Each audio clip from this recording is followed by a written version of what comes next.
Understand this. The most dangerous kind of attachment is not the one where you love someone deeply. It is the one where you need them to feel okay, where your emotional stability depends on their presence, their attention, their response, and without them, you don't just feel sad, you feel lost, because love can be powerful, but dependency is consuming, and most people don't even realize when they cross that line. It doesn't happen suddenly. It happens quietly, subtly, in ways that feel completely normal at first. You start caring a little more, checking your phone a little more often, thinking about them a little longer, waiting for their message just a little more intensely, and slowly, what felt like connection turns into reliance. What felt like love turns into emotional survival. And by the time you realize it, your mood is no longer yours. It belongs to them. If they respond, you feel good. If they delay, you feel anxious. If they pull away, you feel empty. And in that moment, your emotional control is no longer internal. It has been outsourced. This is the psychology of emotional dependency, a state where your identity begins to dissolve into someone else's presence, where your sense of self becomes fragile, conditional, and externally controlled. And the scariest part is, it feels like love, because dependency disguises itself as intensity, tells you, this matters because it feels strong. This is real because it feels deep. But intensity is not always truth, and depth is not always healthy, because true connection gives you stability. Dependency takes it away. Have you ever felt that subtle anxiety when someone doesn't reply the way you expected? That small drop in your chest when their tone changes? That overthinking spiral where you replay conversations, searching for what went wrong? That need to fix things immediately, even when nothing is clearly broken? That urge to reach out again and again, just to feel okay? That is not just attachment. That is dependency, and it is not your fault, because emotional dependency is not something you choose consciously. It is something you are conditioned into from a very early stage in life, where your emotional needs were either inconsistently met or tied to approval, where love felt unpredictable, sometimes present, sometimes distant, and your mind learned something very important and very dangerous, that love is something you must hold onto, protect, and not lose at any cost, because losing it feels like losing safety itself. So you grow up not just seeking connection, but clinging to it, not just loving someone, but attaching your emotional survival to them. And when that happens, your boundaries start to blur. You begin to prioritize their needs over yours.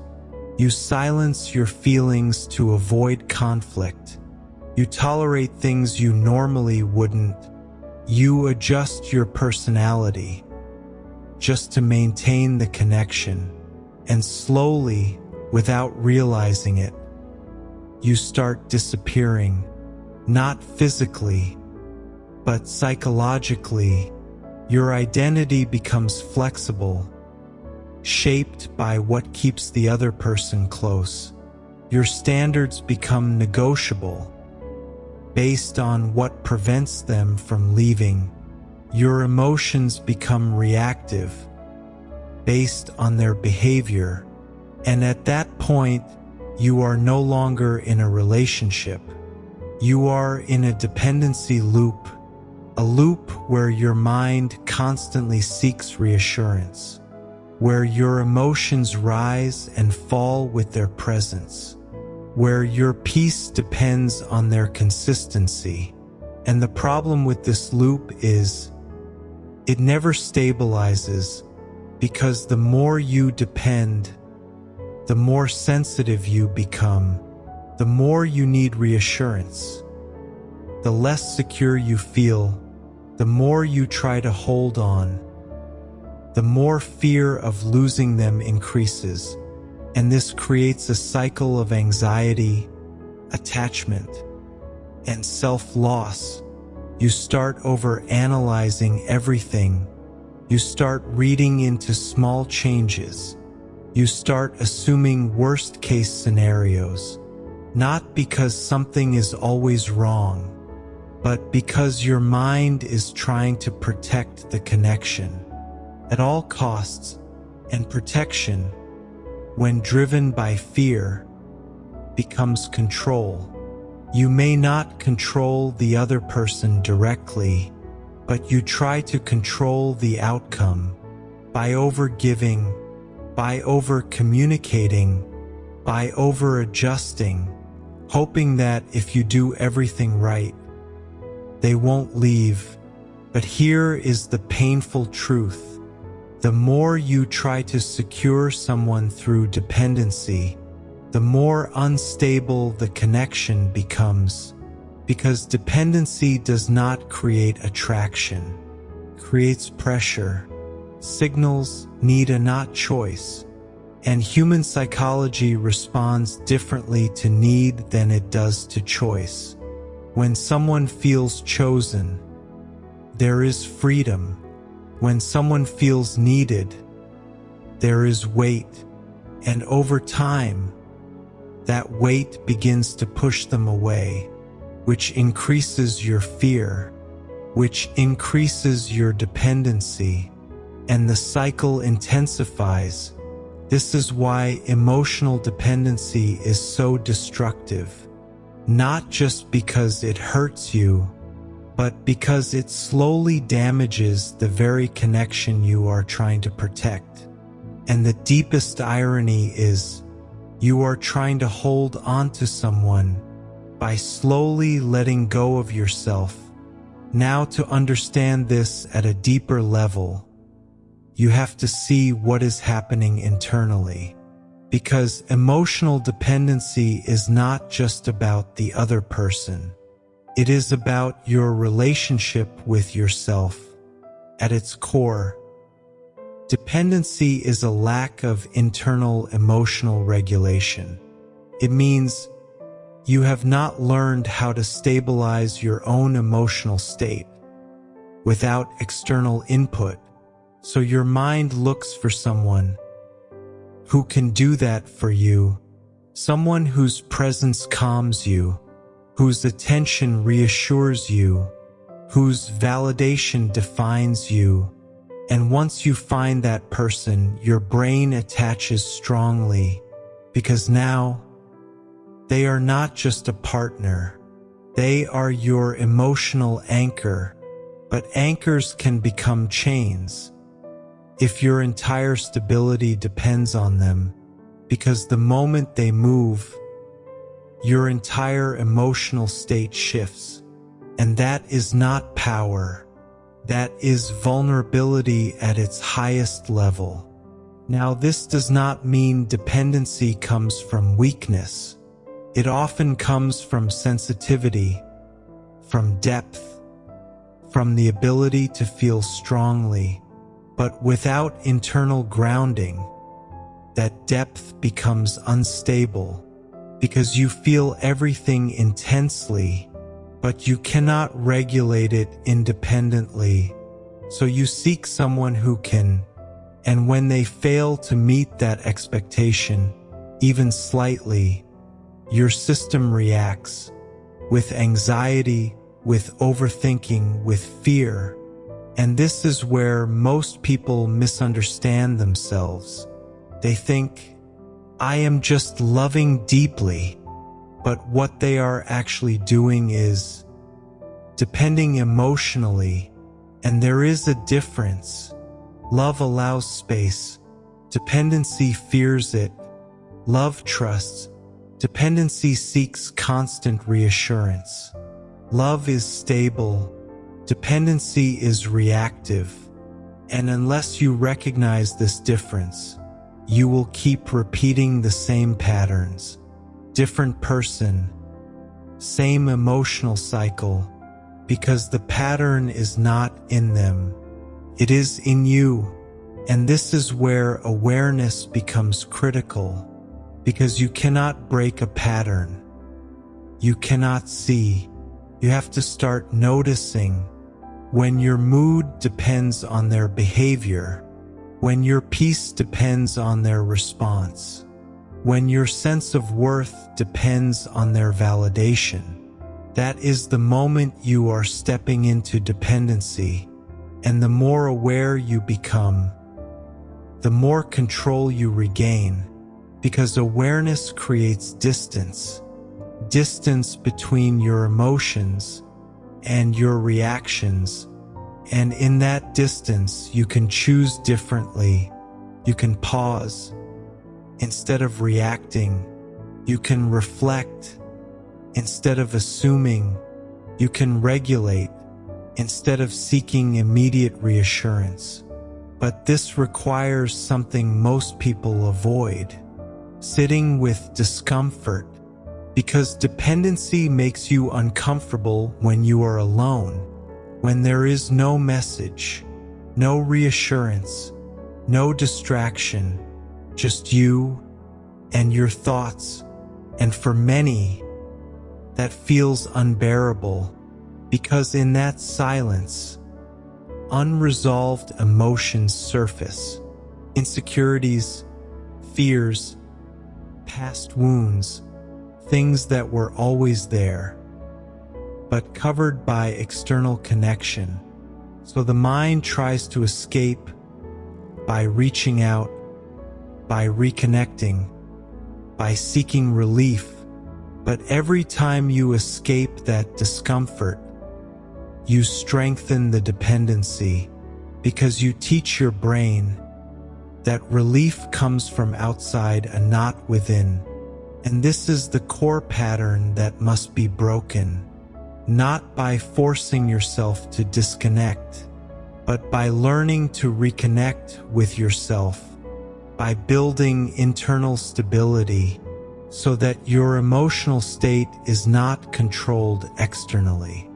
This means developing self-awareness, understanding your triggers, recognizing your emotional patterns, observing your thoughts without immediately believing them, because not every thought is truth, especially in a dependent state where fear amplifies perception. You may think they are losing interest, when in reality, they are just busy. You may feel something is wrong, when in reality, nothing has changed, but your mind, conditioned by dependency, creates narratives, and those narratives feel real because your emotions are intense. So the goal is not to eliminate emotion. It is to stabilize it, to feel deeply, but not lose control, to care, but not collapse, to connect, but not depend. And this is where emotional strength is built, not in avoiding attachment, but in maintaining self within attachment, because the healthiest form of connection is interdependence, where two individuals connect, support, and care, but still remain emotionally grounded within themselves, where presence is valued, but not required for stability, where love enhances life, but does not define survival, And reaching that state requires inner work, consistent, uncomfortable, but necessary. It requires you to rebuild your relationship with yourself, to become someone who can sit with their emotions without needing immediate escape, to become someone who can validate themselves without constant external approval, to become someone who can stand alone without feeling incomplete. And once you reach that point, your entire experience of relationships changes. You no longer chase reassurance. You no longer fear distance. You no longer overanalyze every interaction, because your stability is internal. And when your stability is internal, your connections become stronger, because they are no longer built on need, but on choice. And choice is powerful because it creates freedom, and freedom creates respect, both for yourself and from others. So the journey out of emotional dependency is not about losing connection. It is about strengthening yourself. Within it, it is about shifting from "I need you to feel okay" to "I choose you, but I am okay on my own." And that shift changes everything, because the moment you stop depending, you start existing fully as an individual, not as a reflection of someone else. And that is where your real power begins, not in controlling the relationship, but in no longer losing yourself inside it. And once you understand this deeply, you will never again confuse emotional dependency with love, because you will finally see that the strongest connection you can ever build is the one you have with yourself. And from that place, everything else becomes healthier, clearer, and real. And that is where true connection begins, not from need, but from wholeness. And in the end, this is what it all comes down to. Not how deeply you felt for someone, not how much you gave, not how hard you tried to hold the connection together, but whether you were able to stay whole while loving someone else. Because the truth is, emotional dependency doesn't just attach you to another person. It slowly detaches you from yourself. And the moment you start losing yourself, the moment your peace depends on someone else's behavior, the moment your worth starts fluctuating based on their attention, you are no longer in control of your life. You are reacting, not living. But here is the shift, the real shift. You don't need to stop loving. You don't need to become cold. You don't need to push people away. You simply need to come back to yourself, to a place where your emotions are yours, your identity is yours, your stability is yours, where someone's presence adds to your life, but their absence does not break you.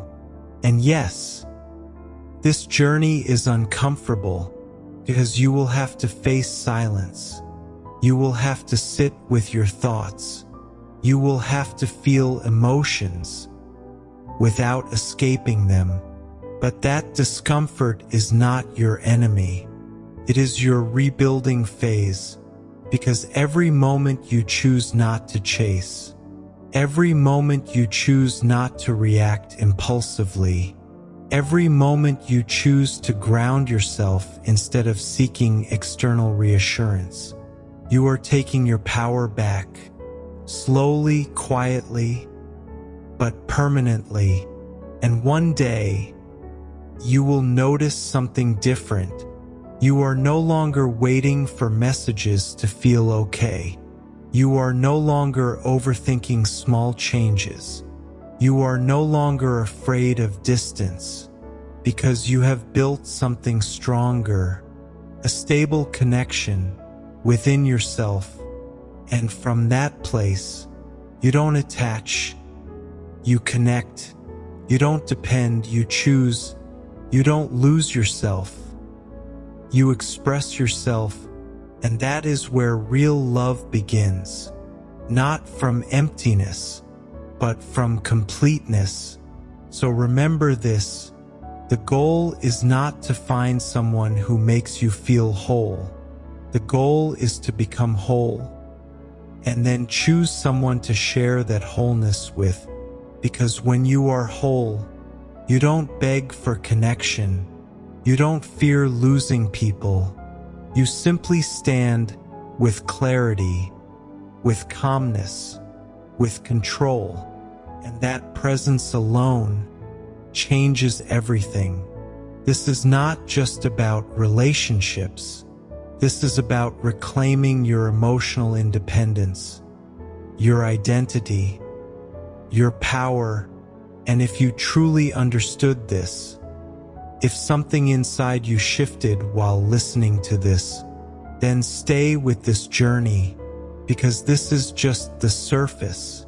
There is so much more to uncover about the mind, the patterns, and the hidden psychology that shapes your life. This is Voxlore Audio, where you don't just listen, you awaken,